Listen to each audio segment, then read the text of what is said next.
Ken Stone, it is such a pleasure to be talking with you today. Thank you so much for joining me. It's wonderful to be with you, Sandy. Thanks. Yeah, so you're known as the soul archaeologist. Ooh, that's a big goal to take on. I guess it is. Yeah. All right. So tell us about that. And most importantly, I always like to hear how people got to where they are today, because there had to be some sort of thing that happened in your life that flicked the switch and you're like, okay, this is where I need to be going in my life. Yeah, that happened, and a friend named me the soul archaeologist after I had done some work with her. We were sitting one day, and she said, "Just tell me about what you do." And I said, "Well, I've already done sessions with you." And she said, I know, but just start talking about it just for fun." And I said, "Okay." Well, I guess one of the things that God does through me is kind of help people uncover the buried treasure of divine presence that's already within every single human being. And she said, "You're the soul archaeologist." And I said, "Okay, sounds good to me." Because you're digging So up stuff, right? that's right. We're uncovering that treasure. Um, yeah, it was sort of like that for discovering this path for me. It was a little bit of uncovering a treasure that I guess must have been there, but I was completely unaware of. I was working in the financial services industry as a mortgage lender. I was going to say, And you look like an accountant. yeah, You know, I there's haven't no, shed that. there's, I- yeah, forget the stereotypical, like the soul, like I yeah, expected to see the long hair and the yeah, no, beard no, and all this. And I'm like, he no, looks like an no. accountant. Yeah, no, there you go. Somebody said, "You look like a software engineer" to me the other day. And I said, "Okay, sure, whatever." Yeah. Accountant. Okay, sounds good. So I was originating loans, and I had really been wondering, what is my purpose? And it was a weird question for me to be asking at the time, because I thought I knew what my purpose was. I thought I knew that I was supposed to help people optimize their financial assets and, their tax strategy and all this excitement, the part that I look right now. I was playing that part in life. And yeah, there was a talk going on in the community where I live that I saw about. I read a headline in the newspaper. It said "World Peace Through Inner Peace," and I thought, wow, that strikes a chord. I got to go see this.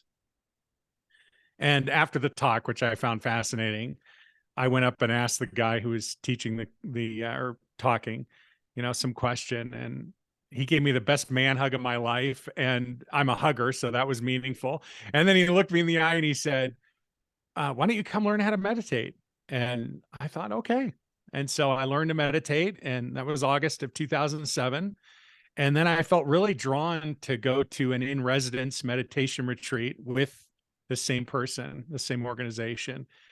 And while I was there in the closing meditation process, after 5 days of profound, whatever, difficult stuff to talk about, but really extraordinary, difficult to put into words, not hard to talk about.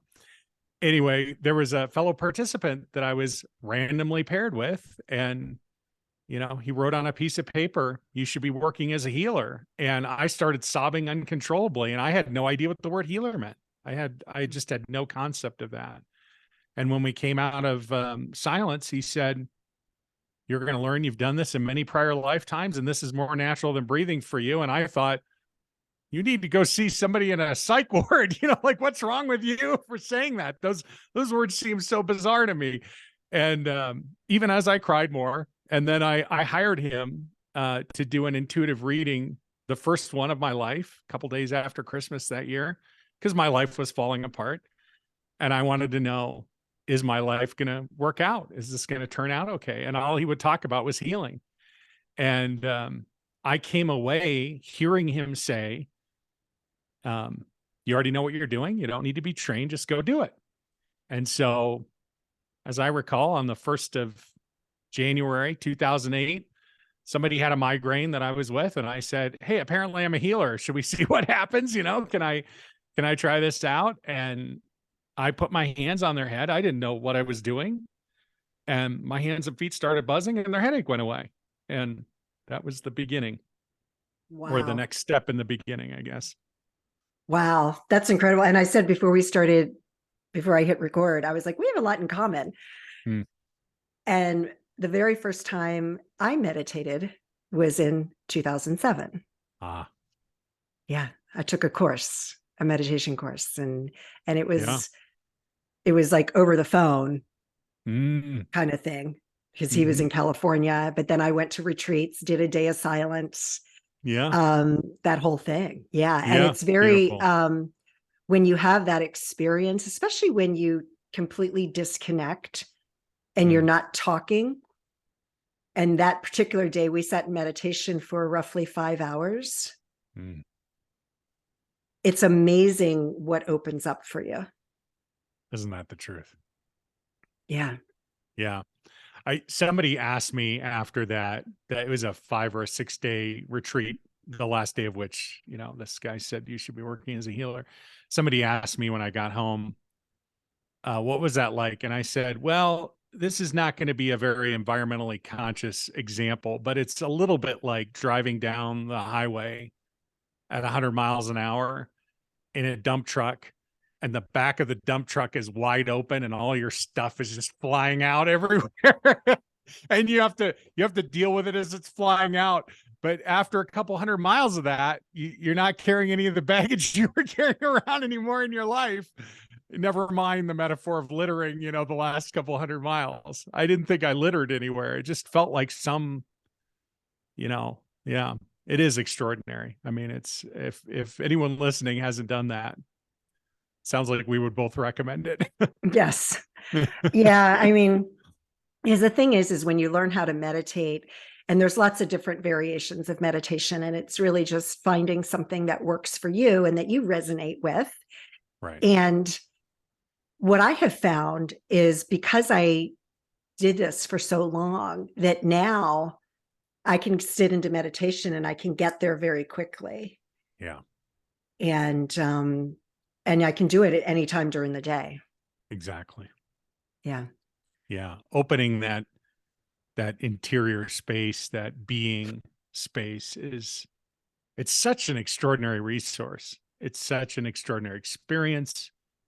And it's something that can flood into every part of our lives, our interior life and every part of that. And as if there's a difference, our exterior life as well. And yeah, yeah, what a beautiful experience to anchor a life change in.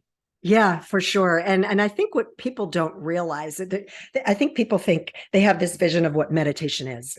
And you have to sit a certain way and you've got to hold your hands and no, Yeah. it's not like that Wow. at all. And what the other misconception that people have, and I think not only a misconception, but what people don't are failing to recognize that the most successful leaders of today's world and the billionaires and millionaires of today's world incorporate meditation into their daily practice. And I attribute their success because it's all up here. Success is 80% mindset, 20% tactics. So if you want to be successful, you focus on that space between your head, and part of that is meditation. It is such an extraordinary foundational practice. It can make such an extraordinary shift in every part of someone's life. And yeah, it continues to play a really important part of my life and my experience. And um, yeah, it's wonderful to hear you reflect on it. Yeah, I don't think I've talked about that very often on this podcast. But all right, so back to you. So you had your first experience. Now, did you know what you were doing? Like you said, you just yeah, okay. Because I ended up after I learned meditation, everything. I ended up becoming a Reiki master teacher and did a lot of healing work for a few years with my hands and pulling in the divine. So it sounds like you just intuitively knew what to do. I I mean, I would say it was even more foundational. Um, I mean, the Lynn is the gentleman who said you should be working as a healer, who then said, many prior lifetimes more natural than breathing. Um, I don't, it seems to me that I couldn't be doing the kind of work that I'm doing if I hadn't done this in many prior lifetimes. I mean, that now sort of makes sense to me. For sure, it's more natural than breathing. And that was the experience I had on that first, you know, dynamic. But I mean, that was actually a hands-on thing. And that may have been the first and last time I laid hands on somebody. I don't do that anymore. I didn't do that the next day or the next month. I didn't have a clue what was happening. And I didn't really understand things at all for at least 2.5 or 3 years. I mean, it's like, these opportunities would just materialize and somebody would be referred. It wasn't like I was out trying to tell people this is what I'm doing. I was terrified about it. I wanted to keep it hidden. I was on Twitter, but I was totally anonymous. You couldn't figure out who I was on Twitter. Who gets on social media and doesn't tell people who they are? I had a website that I also hid the registration and made sure no one would know who I was on the website. I mean, it's like I did exactly the opposite of what most people do when they're sort of like, ta-da, here I am. I was saying not ta-da, here I am. I was saying, oh my gosh, this is so difficult for me. This is not difficult to do, but difficult for me to handle emotionally. I don't understand what's going on. This is so out of my lane and what I've experienced in my life so far. I need to be able to communicate about it, but I'm not ready for anyone to be able to identify me as the source of these comments. So it wasn't like I was out asking for business. People would have an experience with me and then they would say, I want to refer so and so, or they wouldn't even ask me. I would just get a call from somebody and they'd say, "Hey, so and so says you're too weird for words and I need a session with you." And I'd say, "Okay, that sounds about right." It does seem pretty weird to me, and we might have a conversation about it. They might say, "Well, what's going to happen?" And I'd say, "I have no idea what's going to happen." And they're like, "Can you describe it?" And I would say, "No, I mean, I had no language. I had nothing. It was just in silence. My hands and feet would start buzzing. At the time, I would convulse uncontrollably. There would be spontaneous noises coming out of me. I mean, it was like, it was just, for me, it was this bizarre, beautiful, extraordinary, scary, disruptive, so much more meaningful than anything I'd ever experienced before kind of Wow. dynamic.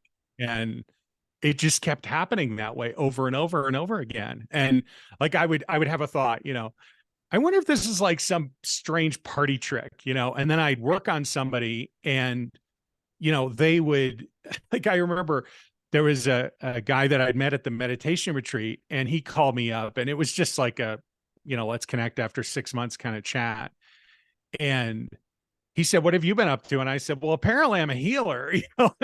And he said, "Well, can you find it in your heart to heal me?" And I was like, "Man, there's nothing to find in my heart. I mean, yeah, we can do whatever." And this is somebody who had, he had traveled with Maharishi Mahesh Yogi in the 70s. And I mean, he had all the spiritual credentials anyone could ever want or hope for, and was totally open to Eastern and Western medicine, had done all these things. Nothing had worked. And he said, "Hey, I don't even think we need to be on the phone, do we?" And I was like, "Well, I guess not. I mean, I don't know why we would need to be. It's not like we're going to say anything."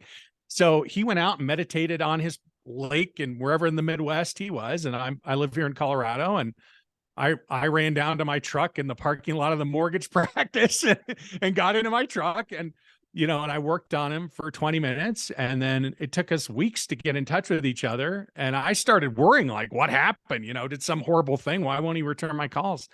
And then we get on the phone and he starts telling me that was the deepest spiritual experience of my life. And all my symptoms cleared within 24 hours. And my relationship with my wife is better than it's ever been. And I stopped eating in these foods and drinking these things spontaneously. And all this awareness, I mean, my jaw was coming unhinged. It felt like somebody was hitting me with a 2x4.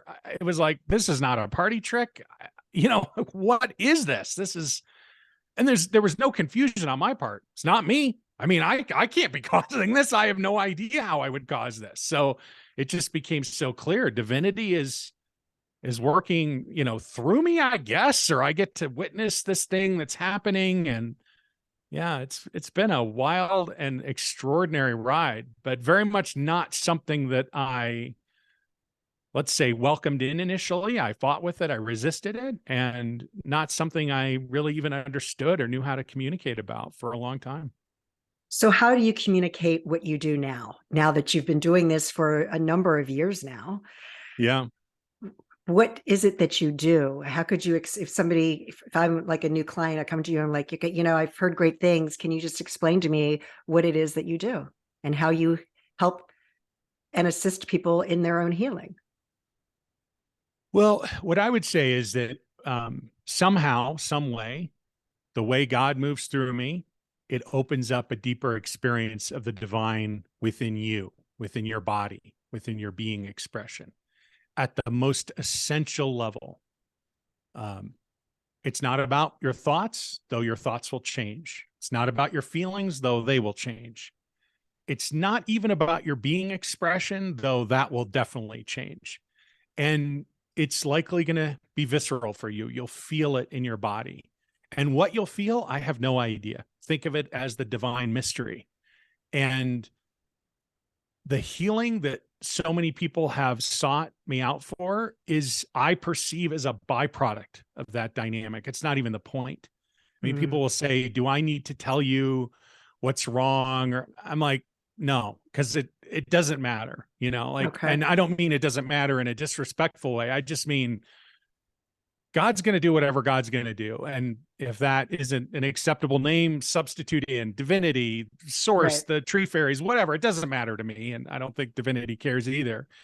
So, and that process is going to, it's not like we think of it as a transformation, but I perceive it as an uncovering. It's something Okay. that's always there. Right. So you'll uncover something within you that you have been seeking, but instead of being a seeker, you will be somebody who experiences. And the minute you start experiencing, your perspective is going to be transformed in a way that's almost impossible for me to speak of. And it may be almost impossible for you to speak of, but everything will be different in your life experience. Even if the circumstances of your life, nothing changes immediately. And as if we continue to work together, as you continue developing a deeper, more intimate experience of that divine mystery, all these other things will begin to show up. If you want to think of it this way, your spiritual gifts, your deeper purpose, all of these things are going to happen. And if we keep working with each other, at some point, the aspects of your life that you hold as things that you think you're responsible for creating, those things will come up to be transmuted. Because ultimately, as I've discovered and experienced and witnessed in many, many people, it's like divinity is waiting to more fully express through each of us, in, through, and Mhm. as us. And Right. when we get out of the way, something beyond our wildest imagination expresses. And sometimes it has absolutely nothing to do with what we think we want. I'm a perfect example. If you'd said, hey, you're a healer and you're going to change people's lives in absolute silence and blah, blah, blah, talk about spirituality, you're going to be a spiritual teacher, I would have said, no, thank you. I don't want anything to do with that. I did say that for quite a while. So but it will fulfill a deeper sense of purpose and meaning. And that's another thing too. So many people have the ability and have practiced, mastered, I'm going to create the life that I want.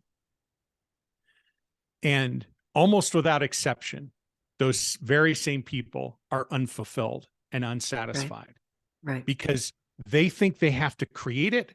And what they're doing in the awareness and the vernacular that I have now, they're trying to, from within the illusion of separation, create something in that consciousness that solves the discomforts of the illusion of separation. And you can't do that. We have all sorts of examples from history, Einstein quotes, and so on, but it just very simply, it's impossible to resolve separation while you're in separation. So the resolution to separation, the resolution to the core wound, whatever language we want to put on all of that, and whatever language we want to put on divinity, again, I don't really care. I work with people of all faith traditions and spiritual Right. backgrounds and no background at all. It doesn't really matter. Right. When we open up to that, something begins to move through us, in us, as us. And that alignment, that deep alignment with who we truly are at the core of our being, when that takes place throughout every level of our being, not only in our bodies and our minds and our feelings and so on, not directed by thought, just an expression, like a fountain of resonance ripping through every part of our being. It erupts into every part of our lives. And yeah, I could go on, but I guess that's not a very succinct answer, but it is how I tend to talk about, this process when people ask. I love it. So can you just share, like, what is your greatest, if you will, success story that you've experienced, to give the listeners an example of how you've helped someone in a remarkable way that even you were like scratching your head, like, how did that happen? I mean, I scratch my head all the time. So it's basically every single, and I mean, just to be clear, I am not creating it. I want to be I know. really clear about that. And I know Right. you understand that, but I want to be clear to everyone who's listening. Yes. Like, credit where credit is due. This is very much the divine in, through, and Right. as each of us. And I don't send anything to anyone I work with. It's already within them. I mean, the way I think of it is divinity in me enlivens divinity in them, and so on. Well, I mean, there are some fun examples, right? I can remember working with somebody once. It was like maybe an initial session, and she went to see her chiropractor, who she'd been seeing for 20 years. And the chiropractor freaked out because her spine was straighter than it had ever been. And the only thing that had happened was we'd had a session the day before, and none of what we did in the session had to do with straightening her spine. I just shared with you the guy who had all these amazing experiences. One of the things that people say regularly is that they're having an experience that is so wholly unlike anything they've ever encountered before, and that just continues to unfold. So, like, I can remember there was a client, her husband had to call me because she was so depressed, she was so checked out, and he said, I guess you're kind of the practitioner of last resort. And I said, for some people I am. And he said, okay, well, I want my wife to work with you. And I said, well, how does she feel about it? And he said, well, she's Right. open to it, but she's just not in a position to make the call. So anyway, we start working together, and she said, what are we going to do together? And I said, well, we're going to do some soul embodiment work first. And she's like, well, what is that? And I said, blah, blah, blah. Let's just do it, And so after 3 sessions, she came back and she said, it feels like there's an invisibility cloak that has been lifted from me. The other parents for my kindergartner all of a sudden are talking to me, and they've never said a word to me before. So, I mean, there are those kinds of experiences that have happened. I've also worked with some really well-known spiritual messengers, healers, speakers, and so on. And I mean, the thing that's incredible is that it doesn't really matter who you are and where you are. There's always a deeper, more complete experience of divine presence that's waiting to rip through your Oh, for being and your sure. expression. Yeah. So, I mean, what's incredible in those situations, for me at least, and very energizing is, I mean, people who are at that level in life, they're not messing around. So, I mean, the work we're doing together, they are all in. And the kind of impact, which, for somebody who's sort of just becoming aware, might be very subtle, for them, because they have such a refined inner awareness, is huge. So, we'll do a session and they'll be like, oh my gosh, like all of a sudden they just, it's like dominoes falling down and everything clicks into place. And they have this perception of, here's where I fit. I now see how this aligns with my purpose. And like all these things are coming into alignment. One of the themes that showed up for a while in my private practice were spiritual messengers, a lot of whom were women who were in very challenging relationships romantically, because they had I don't know that they would say it this way, but in retrospect, what became clear was they had sort of adopted a certain energetic expression for the purpose of sort of getting things done and being successful in their career. but that had moved them out of a place of alignment with their partner. And often they'll want to do, well, let's do work with the partner. I'm like, well, let's just do work with you individually first, and then we can always do work Right. with your partner. And then we're doing work individually, and all of a sudden their relationship completely transforms because of that inner work. I think that's a constant kind of Yeah. miracle. And of course, there are people who have healed spontaneously and all those types of things as well. I really think, though, that the key is that it's about the alignment and the resonance with divine presence. And so, I mean, there have been a lot of people over the years who have said, I'll hire you, but only if this, and this happen. And I'm like, you know what? Yeah. I have no idea what's going to happen. I Well, can and tell you what needs to happen is going to happen, but what you want, who knows, So, and that's just it. I mean, we all say we want this, and this to happen, but what do they right. say? You want to Yeah, make God be left? careful. Tell them your plans. Exactly. Exactly. So Exactly. yeah. Yeah. Yeah. That's So the ego getting in the way of, this is, yeah. for sure. For sure. Oh my One of the gosh. things that moves me to tears is when people, there's sort of two kind of these dynamics. One is when people encounter divinity for the first time in their being. That is what an honor to be able to witness and support that. Yeah. Yeah. And the other is when people encounter their deeper gifts and purpose. And then if I'm privileged enough to have an opportunity to work with them on a sustaining basis. And the thing is, it's not like I'm sitting there putting ideas in their mind. Most of our work is in absolute silence. It's just this experiential expansion. It becomes a playground for them to uncover who they really are, and then go out and practice that in their life.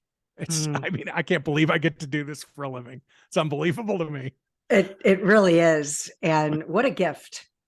It is a gift. It really is. And I'm glad that you were able to come to a point where you were able to embrace it. Yes. Slowly but surely. That's awesome. I love your story. It's incredible. So we're almost out of time. Ken, is there anything else you'd like to share with the audience that we haven't talked about thus far? I think the only other thing that I would say, and this is some awareness that has become particularly meaningful for me in the last 3 or 4 years, is this realization that all of us on the planet are doing exactly what we need to do to integrate. And by that, I mean to integrate and open up to our whole selves, to integrate the as yet unintegrated whole self, or the separate self.